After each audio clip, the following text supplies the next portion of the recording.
আল্লাহ ডাক দেয়া কয় জিবরিল দৌড়ে যাও আমার বন্ধুকে সান্ত্বনা দিয়া বলো বন্ধু চোখের পানি মুছিয়ে দেওয়ার জন্যে নবী গো আপনি কষ্ট পায়েন না, এই দিন থাকবে না, এই দিনের পরে আরো ভালো দিন আপনার জন্য অপেক্ষা করতেছে। অবস্থা এমন হয়ে গেল, নির্যাতনের মাত্রাটা এমন পর্যায়ে চলে গেল, একটা করে দেখা গেল গোটা মক্কার সবগুলি বেঈমান কাফের এক হয়ে গেছে, আমার নবীকে শহীদ করে দিবে।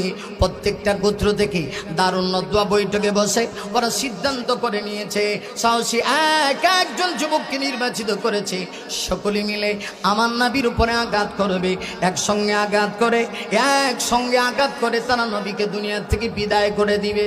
আমি আপনাদের কাছে জানতে চাই, আরে মুমিন বলুন না, আল্লাহ যদি পৃথিবীর কাউকে বাঁচাইতে চায়, পৃথিবীর কেউ মারার মতো ক্ষমতা আসেনি।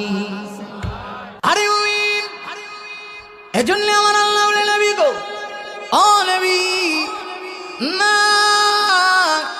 আপনি কষ্ট পায়েন না গো নবীজি, আমি আল্লাহ দোহার কসম করে বলছি, দোহা মানে হলো দিনের আলোর কসম।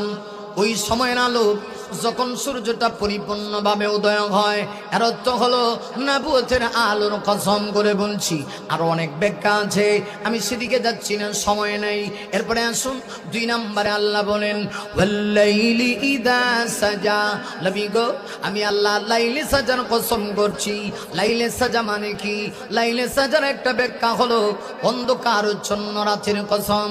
রাত যখন পরিপূর্ণভাবে অন্ধকারাচ্ছন্নতা লাভ করে, আল্লাহ ওই সময় কসম করছে।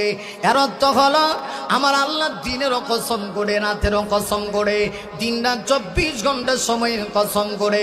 আল্লাহ ডাক দেয়া কয় নবী গো, নবী আপনি কষ্ট পায়েন না, মা ওয়াদ্দাকা রাব্বুকা ওয়া মা ক্বালা। নবী ওরা বলে আমি আল্লাহকে আপনাকে বলে গিয়েছি, না গো না নবী না, আপনার রব আপনাকে ছেড়ে দেয়নি, আপনার প্রতি অসন্তুষ্ট হয়নি।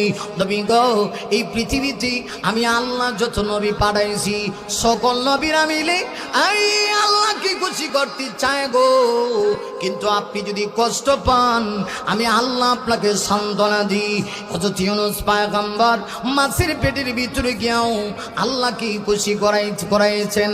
ইউনূস পয়গম্বর মাছের পেটের ভিতরে গিয়েও আল্লাহকে খুশি করার জন্য তিনি আল্লাহকে ভুলে যান নাই।